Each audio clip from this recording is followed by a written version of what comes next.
ሰላም እንዴት ናችሁ? ዛሬ ደግሞ ይሄንን ካሜራ አንቦክስ አድርገን እንዴት አድርገን ከፍተን እስከ ኢንስታሌሽኑ ድረስ እንዴት መሄድ እንደምንችል ላሳያችሁ።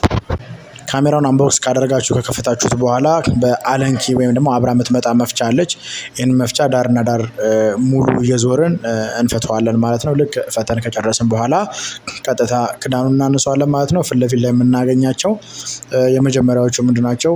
ሌንስ ነው። ፊት ለፊቱ ላይ ያሉ ሌንስ ወደ ግራ ወደ ቀኝ እየጠመዘዝን የአንግሉን ፖዚሽን የምናስተካክልበት ይሆናል ማለት ነው።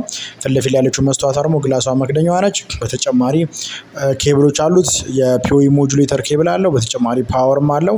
ካሜራው ራሱ ፒኦኢ ስለሆነ ፓወር እና ኢንተርኔቱን በአንድ ኬብል መውሰድ እንችላለን ማለት ነው፣ ፓወሩን ሳንጠቀም። ከዛም በኋላ ዳርና ዳር ላላ አርግተን ደግሞ የካሜራውን ላይና ታች ከፍና ዝቅ ለማድረግ ደግሞ ዳርና ዳር እንደዚህ ላላ እናደርግና ካሜራችንን በቀላሉ ወደታችንና ወደ ላይ ከፍና ዝቅ እያደረግን ደግሞ እንደምንፈልገው ባላንስ እያደረግን መጠቀም እንችላለን ማለት ነው። በተጨማሪ እነኚህ ካሜራ ግራውንድ አላቸው። ግራውንድ ማለት ዳርና ዳር ላይ ያለች አንድ ቢት ያለች ማለት ነው። እሷን ስናላላት ግራውንድ ማግኘት እንችላለን ማለት ነው። ይሄ ፒኦኢ ሞጁሌተር ነው። ፓወር ኢንተርኔትን በአንድ ኬብል ማስኬድ እንችላለን። ይሄ ደግሞ ፓወር ኬብል ነው ማለት ነው። በተጨማሪ አረንጓዴ እነኚህ ኢንድ ያላቸው ኮኔክተሮች ደግሞ ለሴንሰርና እንደዚሁም ለአላርም የምንጠቀማቸው ናቸው ማለት ነው። ጀስት እነኚህን ካስፈለገ እነኚህ መጠቀም እንችላለን። ተነቃይ ናቸው፣ ራሳቸው የሚሰኩ ናቸው ማለት ነው።